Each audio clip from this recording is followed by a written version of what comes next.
Have you ever noticed how religions have changed over human history? In the book, The Art of Loving, author Erich Fromm lays out a timeline unlike any I had ever seen before. In the beginning, to borrow a phrase, primitive humans did not see themselves as separate and distinct from the natural world. The earliest religions worshipped with animal masks and nature totems. If a village depended on hunting deer, for example, their tribe might have a deer god that they prayed to.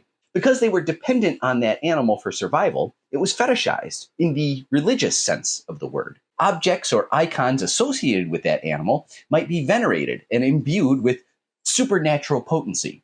In the next phase, according to Fromm, mankind was no longer completely dependent on nature. As humans left the Stone Age, the development of newer and better tools led to a kind of recognition of humanity's mastery over nature. As artists and artisans developed the ability to shape metals and hunting and gathering gave way to more complex agriculture, gods changed too.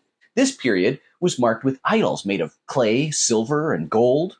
Think of the Chachapoyan fertility idol stolen by Indiana Jones at the beginning of Raiders of the Lost Ark. At this point, man transformed the product of his own hands into a god. As Fromm says, mankind projected his own powers and skills onto the things he made, imbuing them with magical properties. Moving on from there, mankind finally struck on what a god must really look like: himself. With man's ultimate mastery over nature, Fromm says, humankind began to perceive itself as the highest, most dignified thing in the universe. Likewise, humanity's gods reflected this. At this point in history, graven images were replaced with an assortment of gods that possessed human traits and looked like us. Here the Greek, Roman, or Norse pantheons spring to mind. These polytheistic gods behaved like humans, with very human weaknesses and grudges against one another. It was only in the most recent period that humanity began to worship singular deities, though Fromm says this too transformed over time. Early monotheistic religions went through what he called a matriarchal phase, emphasizing the Godhead's unconditional love for people who were all equal in the eyes of God. Later monotheistic religions developed into a patriarchal phase, with conditional love based on following the laws of a father god. Those who obeyed the demands and principles of the Lord were the only ones who would be accepted by him. Fromm posits that monotheism is the final stage in God's evolution. But isn't it possible that something might come after that? Could it be that a new religion might spring up without anyone noticing? One that perhaps includes many of the elements of the earlier iterations of human development, but is also unmistakably modern. One that blends science, the mastery of mankind over nature, and a patriarchal godhead that rewards devotion and punishes the unworthy. Obviously, the answer, in my opinion, is yes. But what exactly am I implying? There is a new religion on the block. One that does not care if you still worship at your traditional church, synagogue, mosque, or temple.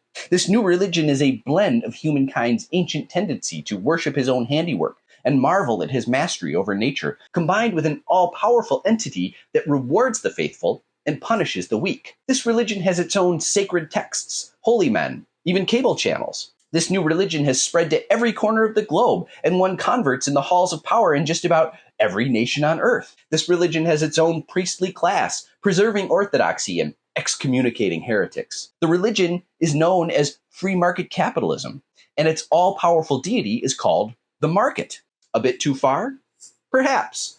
But I would like to take some time to examine the ways that free market capitalism is like a religion. Let's also look at the ways that this brand of economics is unlike the science that it pretends to be. It is also important to understand the ways that modern free market capitalism is incompatible with the proud traditions of humanity's major religions, especially and most ironically, Christianity. Please like, follow, favorite, and subscribe to my free Substack for more of my upcoming multi-part series about the false religion of free market capitalism. Let's make them pay.